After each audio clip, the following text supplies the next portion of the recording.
Hello बच्चों, जेसी जागरण classes में आप सभी का स्वागत है। जैसा कि हम लोग कक्षा 9वीं की मैथ पढ़ रहे थे और आज हम लोग अध्याय 7 में त्रिभुज के बारे में पढ़ेंगे।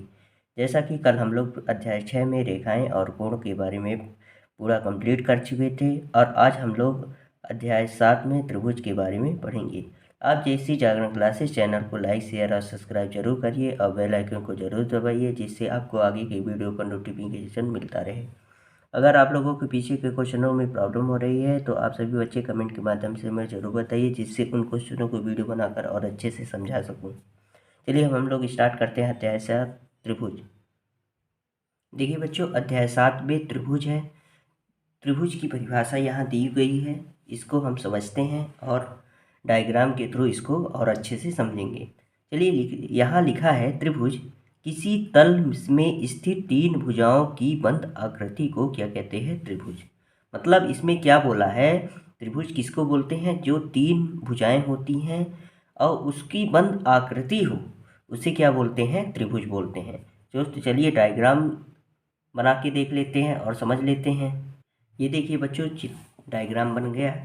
अब यहाँ देखिए त्रिभुज में क्या बोला है? तीन भुजाओं जिसकी बंद आकृति हो। देखिए, एक ये भुजा हो गई, एक ये भुजा हो गई और एक ये भुजा हो गई। तीनों बंद आकृति में बनी हुई है। ठीक है, यह समझिए बच्चों। देखिए, एक ये रेखा है तो ये रेखा, और एक ये रेखा है तो एक ये रेखा। ठीक, ये दो रेखा और एक ये रेखा। ये रेखा, ये रेखा, ये तीनों रेखा मिलकर एक त्रिभुज का निर्माण की है। तो देखिए कैसे, ये कब? जब तीनों रेखाएं आपस में मिल जाएंगी, माने बंद हो जाएंगी, तो ये क्या बनेंगी? त्रिभुज का निर्माण करती है। तो यहाँ लिखा है किसी तल में स्थित तीन भुजाओं की बंद आकृति को क्या कहते हैं? त्रिभुज कहते हैं। इसमें कितने भुजाएं हैं? देखिए बच्चों, तीन भुजाएं हैं। मान लीजिए हम लोग लिख लेते हैं, इसको मान लेते हैं ए, इसको मान लेते हैं बी, इसको मान लेते हैं सी। ठीक, एक को ए मान लिए, इसको बी मान लिए, इसको क्या मान लिए? सी। ठीक, ये तीनों भुज क्या है? इसमें त्रिभुज में कितने शीर्ष होते हैं? तीन शीर्ष। एक ये शीर्ष हो गया बच्चों, एक ये शीर्ष हो गया और एक ये शीर्ष हो गया। एक ए शीर्ष हो गया, एक बी शीर्ष हो गया, एक तीन सी शीर्ष हो गया। अब भुजाएं कितनी होती हैं? ए बी भुजा हो गई, बी सी भुजा हो गई और सी ए भुजा हो गई। ये तीन भुजाएं हो गई। कोण कितने होते हैं बताइए? कोण, तो कोण तीन कोण होते हैं। एक कोण ये हो जाएगा, एक कोण यहाँ का हो जाएगा, एक कोण यहाँ का हो जाएगा और एक कोण यहाँ का हो जाएगा। तो तीन कोण हो गए। ठीक, तो क्या क्या चीज़ हम लोग समझ चुके त्रिभुज में? त्रिभुज में तीन शीर्ष होते हैं, एक ये शीर्ष, एक ये शीर्ष, एक ये शीर्ष। अब कोण कितने होते हैं? तीन कोण, एक ये, एक ये, एक ये। कोण ए, कोण बी, कोण सी, मतलब तीन कोण हो गए। अब भुजाएं कितनी होती हैं? तीन ही भुजाएं होती, एक ये भुजा, एक ये भुजा, एक ये भुजा। तो लिख लेते हैं अपन आगे, तो लिख लेते हैं भुजाएं। भुजाएं कौन कौन सी भुजाएं हैं बताइए? एक ए बी भुजा, ठीक, एक ए बी, एक बी सी और एक सी ए। ये भुजा हो गई। कोण कौन कौन से हो जाएंगे? मान लीजिए कोण एक, इसको मान लेते हैं कोण एक, तो बता देंगे कोण एक, कोण बी, कोण सी। ठीक, कोण हो गई। ठीक, और क्या होता है? शीर्ष। कितने शीर्ष होते हैं? तीन शीर्ष होते हैं। ये शीर्ष, ये शीर्ष, ये। ठीक, ए शीर्ष, बी शीर्ष, सी शीर्ष। ठीक, इस पर ये देखिए ए बी सी, ये शीर्ष हो गए। ठीक, चलिए हम लोग त्रिभुज के बारे में जान गए, अब त्रिभुज के प्रकार के बारे में जान लेते हैं। ठीक, त्रिभुज दो प्रकार के होते हैं बच्चों। तो कौन से प्रकार से? पहले नंबर देखते हैं भुजाओं के आधार पर। किस आधार पर? भुजाओं के आधार पर। भुजाओं के आधार पर।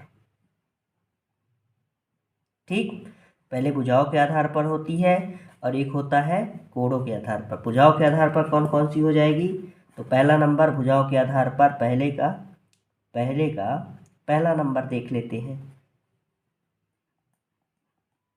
ठीक, कौन सा होगा? समबाहु त्रिभुज। समबाहु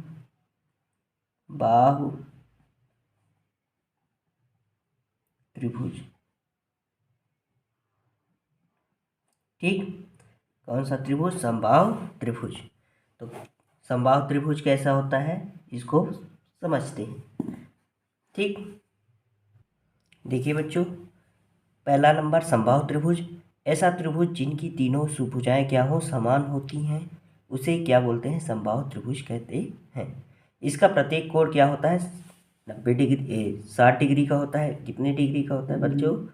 60 डिग्री का होता है। प्रत्येक कोण कितने डिग्री का? 60 डिग्री का होता है। मतलब इसमें क्या बोला? ऐसा त्रिभुज जिनकी तीनों भुजाएं समान हो। मतलब यहाँ 3 सेंटीमीटर का होगा, मान लीजिए यहाँ क्या है, 3 सेंटीमीटर का होगा, तो ये भी 3 सेंटीमीटर का होगा, और ये भी कितने सेंटीमीटर का होगा? 3 सेंटीमीटर। मतलब इनकी तीनों भुजाएं क्या होगी? आपस में समान होगी।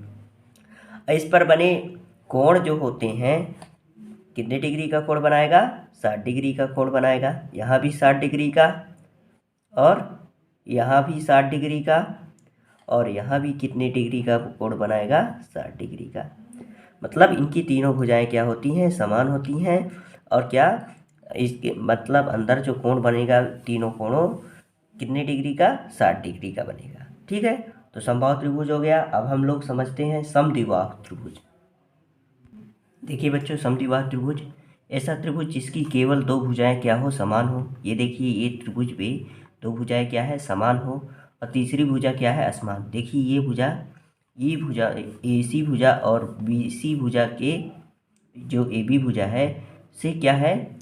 ये दोनों समान है, पर ये भुजा क्या है? असमान है। तो उसे क्या बोलेंगे? समद्विबाहु। माने सम का मतलब होता है समान, द्वि यानी दो, बाहु यानी भुजाएं। तो समान दो भुजाएं, तो समान दो भुजाएं नाम से ही पता चल जाता है कि क्या है, कि कौन सा त्रिभुज है। तो समान दो भुजाएं हो और तीसरी भुजा क्या हो? असमान हो, तो उसे समद्विबाहु त्रिभुज कहते हैं। ठीक है, फिर इसके बाद क्या लिखा है? इसके समान भुजाओं के सामने के कोण बराबर होते हैं। मतलब इसके समान भुजाओं के सामने के कोण, ये मान लीजिए ये समान भुजा है दोनों, तो यहाँ के भुजा के सामने का कोण, ठीक, और ये भुजा के सामने का कोण आपस में क्या होंगे? बराबर होंगे। क्या होंगे? बराबर। मतलब यहाँ का कोण का मान यहाँ के कोण के मान के बराबर होगा। क्यों? अगर यहाँ 60 डिग्री है तो यहाँ भी 60 डिग्री, 70 डिग्री है तो यहाँ भी 70 डिग्री। ठीक, मतलब ये दो कोण क्या होंगे? आपस में बराबर होंगे। चलिए अब हम लोग अगले त्रिभुज पर चलते हैं, जिसे विषमबाहु त्रिभुज कहते हैं। देखिए बच्चों, विषमबाहु त्रिभुज, ऐसा त्रिभुज जिनकी तीनों भुजाएं माप में असमान हो। मतलब यहाँ भी मान लीजिए 5 सेंटीमीटर बनता है, यहाँ क्या बन जाएगा? 4 सेंटीमीटर, तो यहाँ 6 सेंटीमीटर। मतलब इन तीनों माप क्या होंगे? अलग अलग होंगे। ठीक, तो ये क्या हो जाएगा? विषमबाहु त्रिभुज। इसका प्रत्येक कोण, यहाँ का कोण क्या होगा? भिन्न भिन्न। अगर यहाँ 60 डिग्री का बनेगा तो यहाँ 50 डिग्री का बनेगा, और यहाँ 70 डिग्री का बनेगा। सब कोण क्या होंगे? अलग अलग। यहाँ लिख लेते हैं, मान लीजिए ये 60 डिग्री का है, ये क्या है? 50 डिग्री का, ये कितने का? 70 डिग्री का। ठीक, ये तीर क्या होंगे? इनकी भुजाओं की लंबाई आपस में क्या होंगे? अलग अलग होंगे, और कोण भी क्या होंगी? अलग अलग। तो इसे क्या बोलेंगे? विषमबाहु त्रिभुज। ऐसा त्रिभुज जिनकी तीनों भुजाओं की माप क्या हो? समान हो, और क्या हो? तीनों कोण भिन्न भिन्न हो। तो ऐसे त्रिभुज को क्या बोलेंगे? विषमबाहु त्रिभुज। चलिए अब हम लोग अगले उसमें चलते हैं। अब कोणों के आधार पर समझ लेते हैं त्रिभुज के प्रकार। देखिए बच्चों, कोणों के आधार पर त्रिभुज के प्रकार। पहला नंबर क्या है? न्यून कोण। तो न्यून कोण किसको बोलते हैं? ऐसा त्रिभुज जिसका प्रत्येक कोण क्या हो? न्यून कोण हो। अर्थात 90 डिग्री से क्या हो, कम हो, उसे क्या बोलते हैं, न्यून कोण त्रिभुज। ठीक, तो लिख सकते हैं यहाँ ऐसा त्रिभुज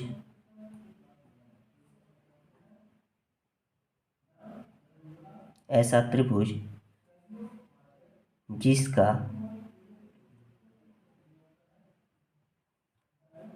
प्रत्येक कोण क्या हो, हम लोग पिछले वीडियो में भी पढ़ चुके हैं, न्यून कोण किसे कहते हैं।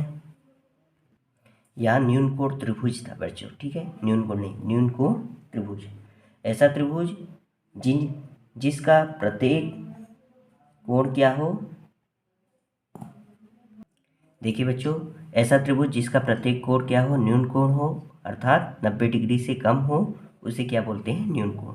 तो देखिए यहाँ भी देखिए कितने डिग्री का कोण बनाएगा, 90 डिग्री का कोण से कम बनाएगा, तो उसे क्या बोलेंगे, न्यून कोण बोलेंगे। ठीक, तो देखिए मान लीजिए एक ये है, ठीक, इस पर कोई वस्तु लंब हो जाएगी, ऐसे लंब होगी यहाँ से, तो यहाँ 90 डिग्री का कोण ऐसे बनाते हैं, तो ये 90 डिग्री से कम है, तो मतलब ये भी कोण न्यून कोण, ऐसे ये भी कोण न्यून कोण, ये भी कोण न्यून कोण होगा, यहाँ का कोण, यहाँ का कोण, यहाँ का कोण। ठीक, तो ये क्या हो जाएगा, न्यून कोण त्रिभुज हो जाएगा। ठीक, चलिए अब हम लोग अब अगला उसमें चले जाते हैं, समकोण के त्रिभुज के बारे में जान लेते हैं। देखिए बच्चों, समकोण त्रिभुज वह त्रिभुज जिसका केवल एक कोण क्या हो, समकोण, या जिसे बोलते हैं समकोण को कितने, 90 डिग्री को बोलते हैं, उसे समकोण त्रिभुज कहते हैं। तो यहाँ देखिए एक कोण क्या हो गया, समकोण, और दो कोण क्या हो जाएंगे, न्यून कोण। ठीक, तो इसमें समकोण और दो कोण क्या हो जाएंगे, न्यून कोण, तो इसे क्या बोलते हैं, समकोण। एक कोण क्या है, देखिए यहाँ 90 डिग्री का कोण बना रहा है यहाँ, तो कितने, ये क्या हो गया, समकोण त्रिभुज। ठीक, इसमें एक कोण क्या हो, समकोण हो, उसे समकोण त्रिभुज कहते हैं। इसमें शेष जो दो कोण होंगे वो क्या होंगे, आपस में न्यून कोण होंगे। ठीक, तो मतलब यहाँ मान लीजिए 90 डिग्री हो गया, इसको मान लेंगे 30 डिग्री, तो ये 60 डिग्री का होगा। ठीक, तो ये हो गया समकोण त्रिभुज। और इसमें लंब क्या होता है, इसको भी समझ लेते हैं। इसको लंब बोलते हैं बच्चों, ये वाली रेखा लंब, इसे आधार बोलते हैं, ऐसे क्या बोलते हैं, कर्ण। तो लिख लेते हैं, कर्ण इसको बोलते हैं, लंब इसको बोलते हैं, इसको आधार बोलते हैं। ठीक, नीचे वाले को आधार बोलते हैं।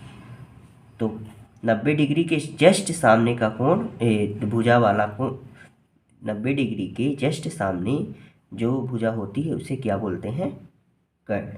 ठीक, चलिए अब हम लोग अधिक कोण त्रिभुज के बारे में जानने की कोशिश करते हैं।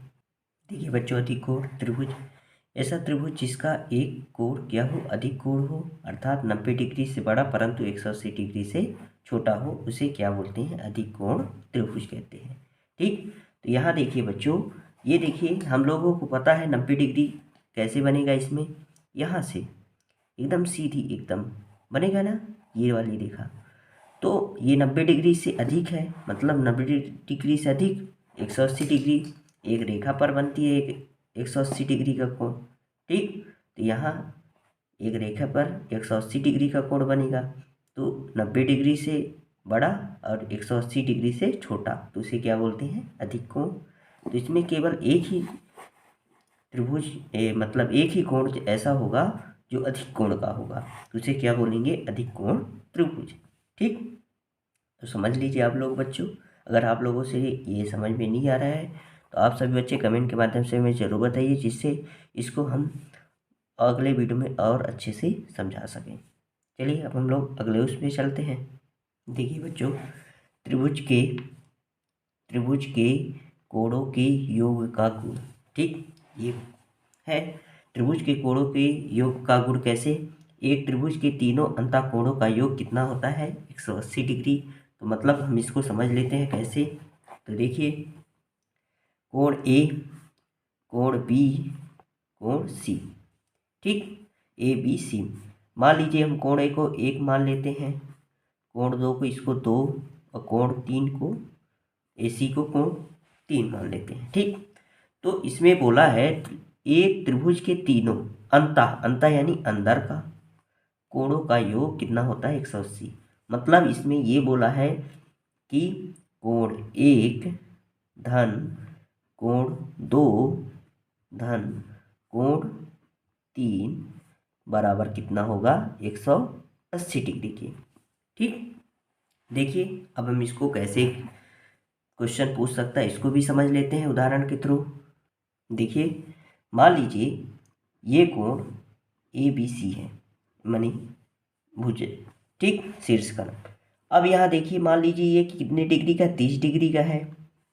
ठीक, ये कितने डिग्री का है 70 डिग्री का है। तो यहाँ का कोण का मान कितना होगा, ऐसे क्वेश्चन आ जाएगा। तो हमें पता है कि अभी हम लोग पढ़ चुके हैं कि एक त्रिभुज के तीनों अंतः कोणों का योग कितना होता है 180 डिग्री का होता है। तो हम लोग क्या करेंगे, कोण A धन कोण B धन कोण C बराबर 180 कर देंगे। मान लीजिए यहाँ लिख देंगे तो 30 डिग्री धन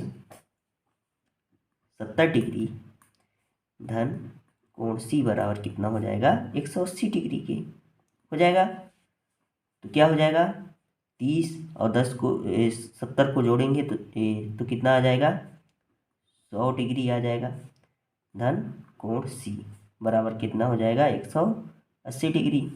तो कोण C बराबर क्या हो जाएगा 180 डिग्री में इसको 100 डिग्री को क्या कर देंगे घटा देंगे, प्लस में है तो ये बराबर के इधर साइड आएगा तो माइनस में हो जाएगा। तो कितना हो जाएगा 100 डिग्री, ये कितना हो जाएगा 80 डिग्री। ठीक, ये 80 डिग्री मतलब यहाँ पे कोण का मान भी क्या आ जाएगा 80 डिग्री। तो ऐसे क्वेश्चनों को हल करना है। ठीक है, चलिए अब हम लोग अगले उसमें चलते हैं। देखिए बच्चों, त्रिभुज का बहिष्कोण क्या होता है इसको समझ लेते हैं। त्रिभुज के बाह्य कोणों की माप उसके दो सम्मुख अंतः कोणों के योग के बराबर होती है। मतलब यहाँ मान लीजिए हम मान लेते हैं कोण x मान लेते हैं, इसको मान लेते हैं कोण y। ठीक, और बहिष्कोण क्या होता है ये वाला क्या होता है बहिष्कोण, इसको क्या मान लेते हैं z। ठीक, इसको लिख लेते हैं, समझ लेते हैं बहिष्कोण। ठीक, यहाँ का बहिष्कोण कैसे बनेगा, ऐसे भी बन सकता है और ऐसे भी बन सकता है, यहाँ भी ऐसे बन सकता है और ऐसे भी बन सकता है बहिष्कोण। ठीक, तो अब देखिए बहिष्कोण ये वाले कोण का कैसे बनेगा, ऐसे बनेगा। ठीक है, तो क्या बोला है त्रिभुज के बाह्य कोणों की माप, त्रिभुज के बाह्य कोणों की माप, ये बाहर का कोण की माप उसके दो सम्मुख माने उसके सम्मुख दो कोण अंतः कोण, एक ये इस बाह्य कोण के सम्मुख ये, इस बाह्य कोण के सम्मुख ये अंतः कोणों के योग के बराबर होता है, माने अंतः कोणों के योग के बराबर होता है। मतलब यहाँ z बराबर क्या हो जाएगा किसके, कोण z बराबर क्या हो जाएगा कोण x धन कोण y। ठीक, मतलब z बराबर क्या हो जाएगा यहाँ z बराबर x धन y। ठीक, ये इतना होगा। ठीक है, ये क्या होता है बहिष्कोण होता है। ठीक है बच्चों, तो बहिष्कोण यहाँ का इन दोनों के अगर यहाँ का होता तो इन दोनों का योग इसके बहिष्कोण के मान के बराबर होता, अगर यहाँ का होता तो इन दोनों का कोण का योग इसके बहिष्कोण के योग के बराबर होता। तो ठीक है, तो यहाँ क्या है या लिख सकते हैं। ठीक, z बराबर क्या हो जाएगा x धन y। ठीक, ये हो जाएगा। ठीक, z बराबर x धन y, यहाँ क्या हो जाएगा c बराबर कोण a धन कोण p। ठीक, ये ऐसे होगा। ठीक है, ये हो गया बहिष्कोण। चलिए बच्चों, आज के लिए बस इतना ही, आज का इतना ही परिचय से ही। अब हम लोग कल अगले परिचय पे भी लेंगे, त्रिभुज के और जो बेसिक चीज़ें हैं उसके बारे में जानेंगे। ठीक है, चलिए आज के लिए बस इतना ही। चलिए, आप लोग जेसी जागरण क्लासेस चैनल को लाइक, शेयर और सब्सक्राइब जरूर करिए और बेल आइकन को जरूर दबाइए, जिससे आपको आगे की वीडियो का नोटिफिकेशन मिलता रहे। अगर आप लोगों को पीछे के क्वेश्चनों में प्रॉब्लम हो रही है तो आप सभी बच्चे कमेंट के माध्यम से हमें जरूर बताइए। चलिए बच्चों, आज के लिए बस इतना ही। जय हिंद, जय भारत।